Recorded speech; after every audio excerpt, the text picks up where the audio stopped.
So I was going to upload this video to my non-job YouTube channel simply because there are a lot of people in there that are being attacked by naysayers. Those who say that the dream that our friends have are not good enough, and in fact they're not good enough to achieve the goals or the dreams that they have for themselves. And I want to relay a story that I thought of when I started reading those comments of those who are naysayers.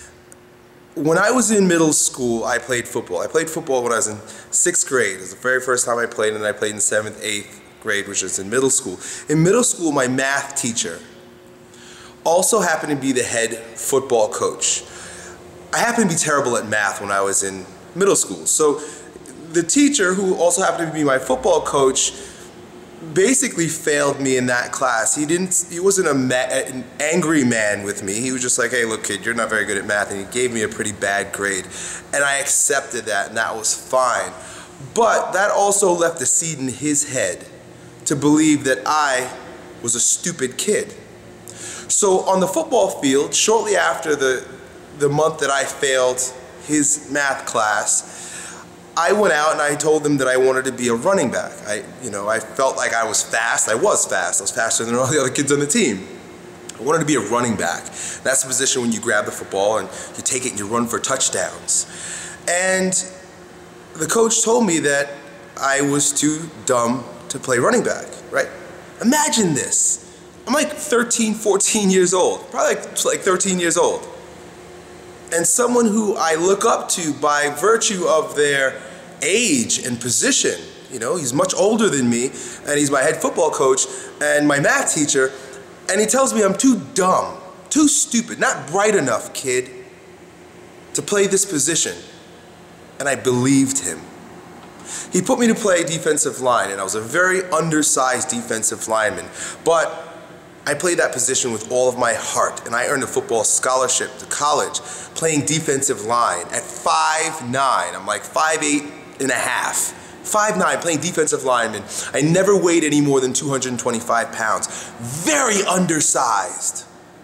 But in high school, I was captain, All-American, MVP of the All-Star teams, won a college scholarship, and was MVP.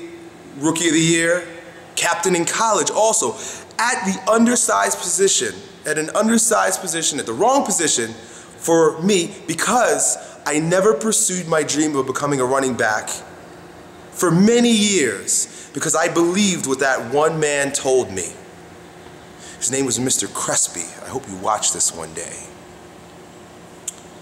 Until one opportunity came about when I was in my junior year of football, college, right?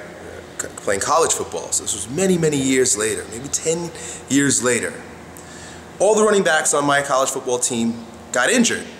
And my head coach at that time looked at me and said, hey Elliot, I don't know why you're not a running back, but you're the best defensive player we've got. We need your help. Come and play running back for us. You'll play both sides of the ball. And I played running back for the very first time, and led the team in touchdowns, sacks, yards rushed, and tackles behind the line, right? If you know football, you understand what I'm saying there. It took many years for me to build up the courage and for someone else to finally see in me the ability to do something that someone squashed in me when I was in a very vulnerable place.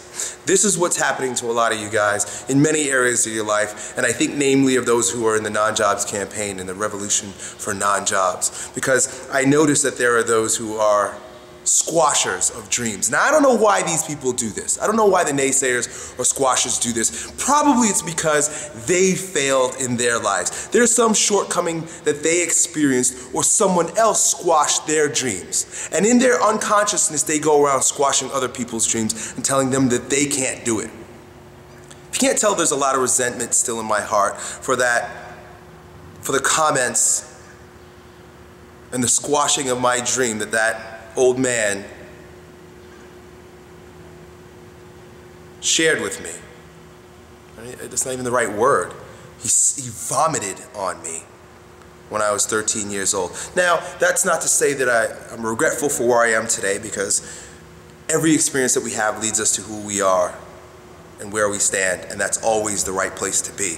But there may have been a very different outcome had that one negative person not dropped his seed in my consciousness and I personally let it grow. These people will drop seeds on you. Don't let their fucking seeds grow.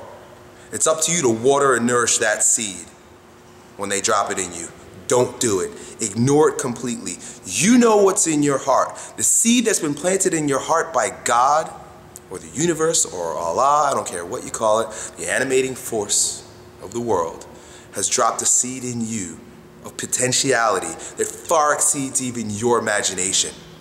Don't let some asshole drop some shitty seed in you and then you water it.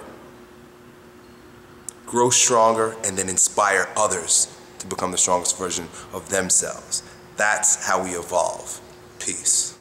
Elliot said, what?